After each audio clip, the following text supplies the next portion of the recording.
श्री दत्तात्रय महाराजांची कर्जमुक्ती कथा. एकेकाळी एका गावात शंकरराव नावाचा एक प्रामाणिक गरीब माणूस राहत होता. शेतीवर उपजीविका, पण सतत निसर्गाची अवकृपा, आजारपण आणि ते चुकीच्या वेळी घेतलेल्या कर्जामुळे तो कर्जबाजारी झाला होता. सावकार रोज दाराशी येई. घरात शांती उरली नव्हती. शंकरराव निराश झाला, पण त्याची श्रद्धा श्री दत्तात्रय महाराजांवर अटळ होती. एक दिवस तो गाणगापूरला गेला. दत्त मंदिरात बसून अश्रूंनी डोळे भरून त्याने प्रार्थना केली.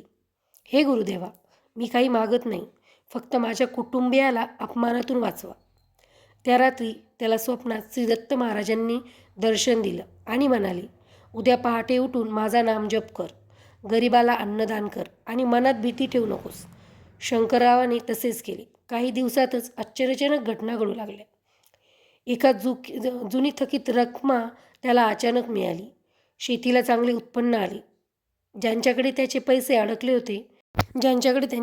अडकले होते त्यांनी स्वतःहून पैसे परत केले. हळूहळू सर्व कर्ज फिटले. घरात पुन्हा आनंद आणि शांती नांदू लागली. शंकररावाला समजले, ही कोणतीही जादू नव्हती, तर गुरुकृपा होती. तो आयुष्यभर म्हणत राहिला, दत्त महाराज उशिरा येतात, पण कधीही रिकाम्या हाताने पाठवत नाहीत.